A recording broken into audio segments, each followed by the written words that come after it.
desconectar los otros dos y no se compra. Decía que muchas gracias al presentador, que siempre los presentadores nos ponen en un compromiso cuando vamos a hablar, porque bueno, al fin y al cabo ha dicho algo que me pidieron que yo le mandara, la culpa es mía, pero la verdad es que uno se pone colorado a veces cuando dicen tantas cosas buenas. Después uno tiene miedo de no quedar a la altura de todo lo que se ha dicho de uno.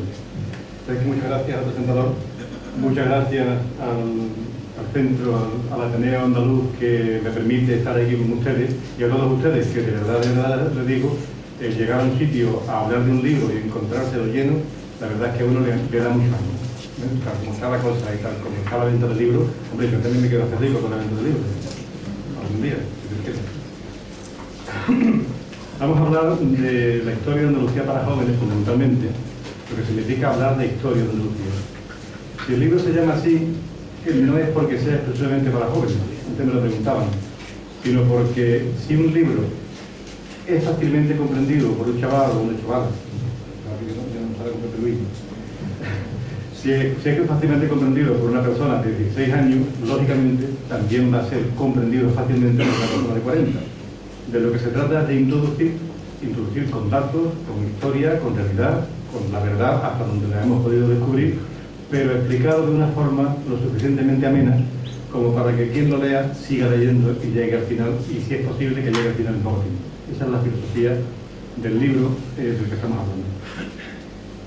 El contenido, pues la verdad es que un contenido un tanto rebelde, en el sentido de que difiere bastante de la historia oficial a la que nos tienen acostumbrados.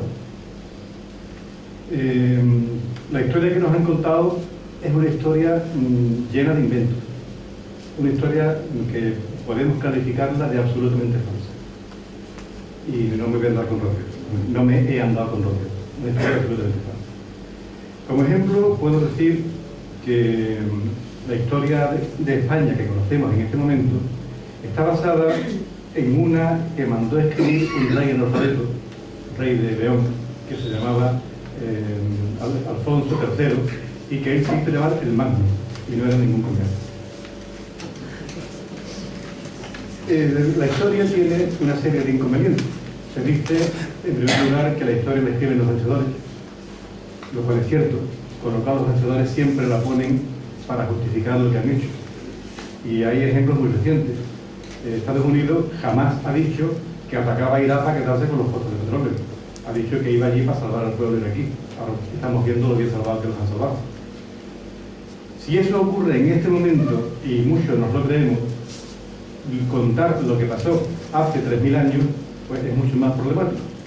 Y hace 3.000 años, ahora se intenta negar, pero hace 3.000 años, y más de 3.000 años, en Andalucía hubo una civilización, la más avanzada del oeste europeo, o sea, la más avanzada de Europa, mejor dicho, junto con Grecia, que probablemente además las dos civilizaciones procedían de un mismo tronco común, que eran los aqueos, y ahora nos quieren convencer de que Tartessos no existió.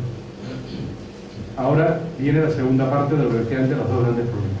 El segundo gran problema es creer que todo aquello que la arqueología no demuestra simplemente no existe. Y eso no es cierto. Si tuviéramos que guiarnos única y exclusivamente por aquello que la arqueología puede demostrar de forma fehaciente, no tendríamos historia, no conoceríamos la historia. Si no nos fiamos de los textos de los antiguos, si no entresacamos, si no leemos entre líneas, si no comparamos y cruzamos la información que nos dan los textos antiguos, hombre, Alejandro Magno llevaba un historiador siempre al lado, en todas sus campañas. No solamente un historiador, sino que varios de los generales de Alejandro Magno escribieron la historia.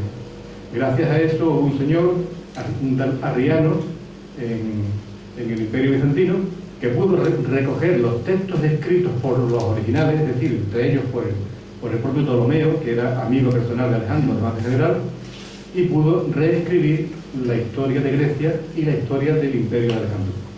Sirve esto como ejemplo para que nos demos cuenta que no podemos recurrir única y exclusivamente a la arqueología. La arqueología es algo así como el notario, que nos certifica que hay pruebas de que aquello ha pasado. Cuando vemos una cosa, como vamos a ver al final del todo, al final del PowerPoint, entonces ratificamos lo que ya sabíamos.